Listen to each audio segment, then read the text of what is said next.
Na sequência de estudos de cinemática vetorial, agora falaremos um pouco sobre aceleração vetorial. O que é aceleração vetorial? A aceleração vetorial média, ela é definida como a média da aceleração durante todo o deslocamento. E se eu estou falando de deslocamento, eu faço associação à velocidade vetorial. Então, se a velocidade vetorial se altera ao longo do trajeto, quer dizer que há também uma alteração na aceleração, visto que a aceleração é a grandeza física responsável pela variação da velocidade. Dessa forma, se eu altero o meu deslocamento no meu trajeto e há a alteração do meu vetor velocidade durante todo esse intervalo de tempo, também sabido que nós teremos uma aceleração vetorial, diferente de uma aceleração escalar média, que associa à velocidade escalar e não à velocidade vetorial. Então, quando eu falo de aceleração vetorial média, eu estou buscando a relação, ou seja, a variação do meu vetor velocidade e não simplesmente a minha variação de velocidade durante todo um intervalo de tempo. Então, ela é uma grandeza física vetorial e sempre terá a mesma direção e sentido do vetor, que é um vetor resultante da variação da velocidade vetorial. E como que isso é estabelecido? Vamos utilizar um exemplo como este. Eu tenho essa bolinha que está executando um movimento em torno dessa trajetória, que é uma trajetória circular. Lembrando que se fosse um movimento retilíneo, o meu vetor velocidade não teria mudança na direção. E se não tinha mudança na direção, dificilmente eu teria uma alteração na variação do meu vetor velocidade. Mas aqui nós estamos tratando de trajetórias que não são trajetórias retilíneas, ok?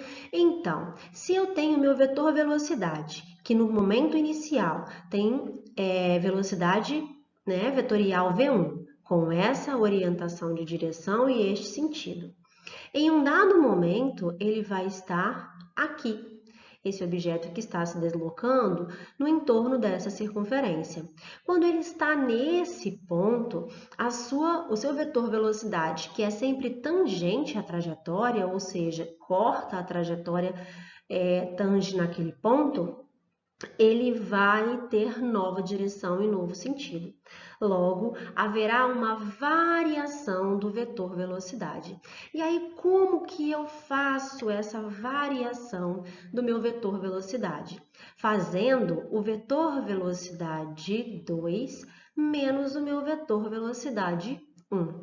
E aí eu tenho esta variação de velocidade que me permitirá encontrar qual é a minha aceleração vetorial média. E como que eu vou fazer, professora, essa diferença entre os vetores? Bom, nós já aprendemos a fazer operações com vetores. Basta eu analisar o meu vetor. Mas por que que é menos? Bom, se eu tenho V2 menos V1, se eu carrego esse sinal com o V1, eu vou utilizar para o meu estudo o vetor oposto ao vetor V1 e procedo a soma, basicamente, fazendo a utilização seja da regra do polígono, seja da regra do paralelogramo. Então, eu tenho o vetor V1 que tem essa direção e sentido. Qual que eu vou utilizar no meu estudo? O vetor menos V1, visto que eu preciso fazer a diferença vetorial. Logo, o meu vetor V2 tem essa direção e sentido, e ele vai ser utilizado como ele mesmo se apresenta.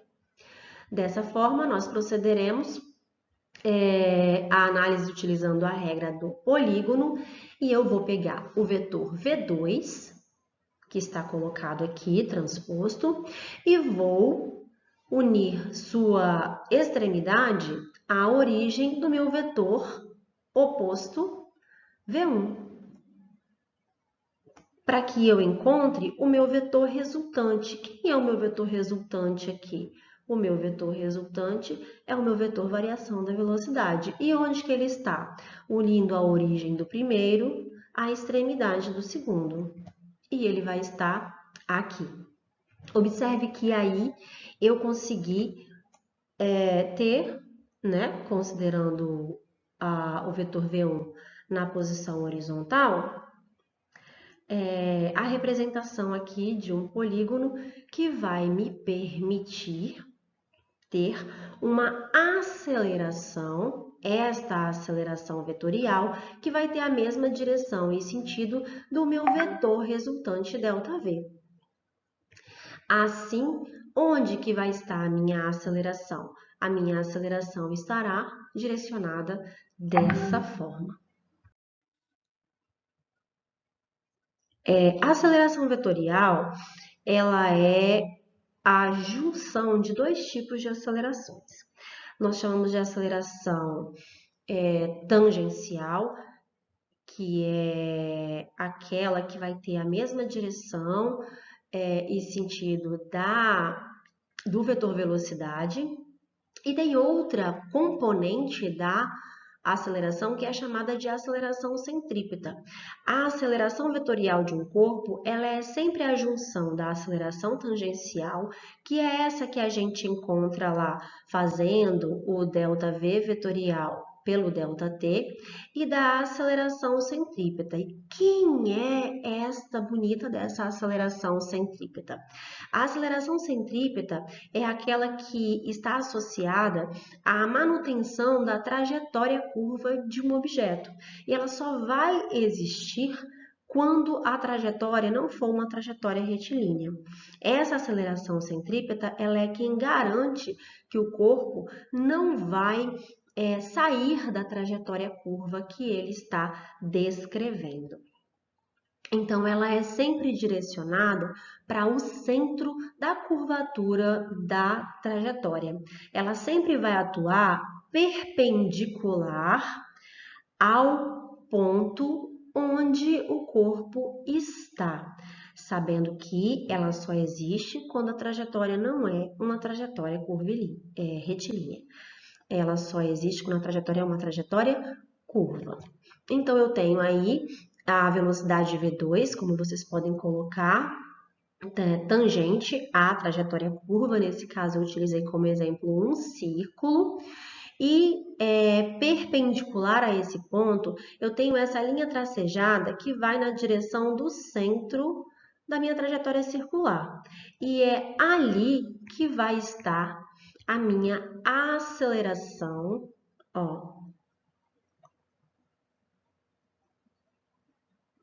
a minha aceleração centrípeta. A aceleração tangencial, ela só vai existir também quando houver variação no módulo da velocidade.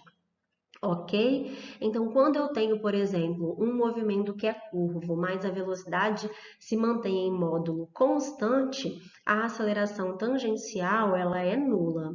Então, essa aceleração tangencial é aquela aceleração que é responsável por alterar o módulo da velocidade ao longo do movimento, enquanto a aceleração centrípeta é aquela que é responsável por manter o objeto em uma trajetória curva. Ok?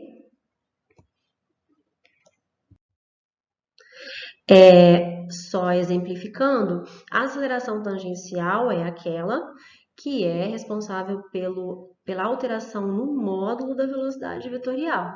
Então, ela tem, né, digamos, o seu módulo igual ao da aceleração escalar média. Ela tem direção tangente à trajetória junto ali com a velocidade vetorial. Ela vai estar sempre caminhando junto com a velocidade vetorial. E ela vai ter sempre o mesmo sentido do vetor velocidade, ok? Se ele for um movimento acelerado, e ele vai ter o sentido contrário ao vetor velocidade se for um movimento retardado. Então, a aceleração, ela tem a ver com as forças que são feitas para se aumentar ou diminuir a velocidade. Por exemplo, se eu tenho um movimento uniforme em que a velocidade ela é constante, não há alteração da velocidade, foi o que eu disse, ó. Se a velocidade não se altera, a aceleração tangencial ela é igual a zero.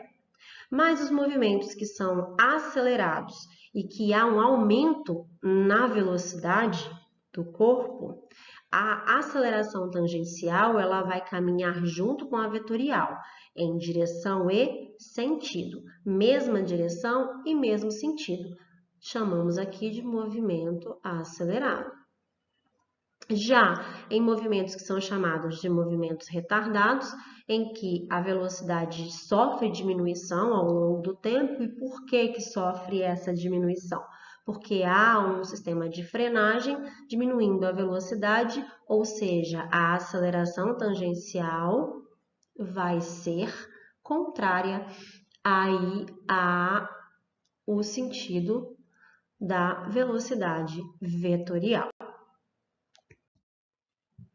Já a aceleração centrípeta, ela existe sempre, como eu coloquei, em movimentos curvilíneos, tá bom? Ela só vai aparecer em trajetórias curvas, em movimentos circulares, em movimentos parabólicos, e ela é responsável pela alteração na direção do vetor velocidade. É ela que garante que o objeto permanecerá naquela trajetória. Ok? Ela vai ter direção sempre perpendicular ao vetor velocidade, que é tangente à trajetória. Ela vai ter sempre o sentido orientado para o centro da curva e ela vai ter o seu módulo estabelecido por o módulo da velocidade ao quadrado dividido pelo raio da trajetória descrito. Mas isso a gente só vai ver um pouco mais a fundo quando formos estudar movimentos circulares, lá na nossa próxima quinzena. Então, pensa da onde que aparece isso. Eu tenho um objeto, por exemplo, que está aqui em movimento retilíneo. E para que se usa isso, professora? Aceleração tangencial, aceleração centrípeta. Pensa que um carro está vindo numa reta e logo encontra uma curva. E aí o que ele vai fazer? Ele está vindo ali no movimento retilíneo uniforme, com a velocidade constante, e aí ele começa a acelerar. E aí, quando ele percebe que ele tem que entrar na curva, ele vai fazer a curva com a mesma velocidade, mantendo essa sua velocidade. Ao sair da curva, ele passa a frear, porque aqui na frente tinha um radar. Então, eu tenho aqui, ó, se o movimento é uniforme, não há alteração na velocidade. Então, a aceleração tangencial, ela é nula. Aceleração tangencial igual a zero.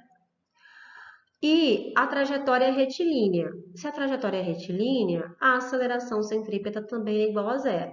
Então, a aceleração total do corpo, que era a tangencial mais a aceleração centrípeta, é igual a zero. Já aqui, o movimento é retilíneo, continua sendo retilíneo, mas a aceleração, mas a velocidade está aumentando. Se a velocidade está aumentando, quer dizer que eu tenho uma aceleração tangencial diferente de zero. Correto? Mas a trajetória ela é reta. Não existe aceleração centrípeta em trajetórias retilíneas. Então, a minha aceleração centrípeta ela é igual a zero. Caracterizando um movimento retilíneo acelerado, a aceleração total do meu corpo ela é igual simplesmente à aceleração tangencial. Quando ele entra na curva, ele já passa a executar um movimento próximo de um movimento circular uniforme. Observe que aqui, se você observar, as distâncias que ele percorre são as mesmas em intervalos de tempos iguais. Isso caracteriza um movimento circular uniforme, onde a velocidade ela é mantida constante, em módulo. Se a velocidade é mantida constante em módulo, quer dizer que a aceleração tangencial é nula. Logo, no movimento circular uniforme, a única aceleração que eu vou considerar é a aceleração centrípeta. Por quê? É a aceleração que mantém ele na trajetória curva. A partir daqui, ele sai da curva e continua um movimento retilíneo retardado. diminuindo a sua velocidade. Ou seja, a aceleração tangencial agora, ela vai ser diferente de zero. Por quê? Porque o objeto está freando, diminuindo a sua velocidade. Porém, a trajetória é retilínea, e em trajetórias retilíneas não existe aceleração centrípeta. Logo, a aceleração do corpo vai ser igual também à aceleração tangencial, que nesse caso é uma aceleração negativa, menor que zero.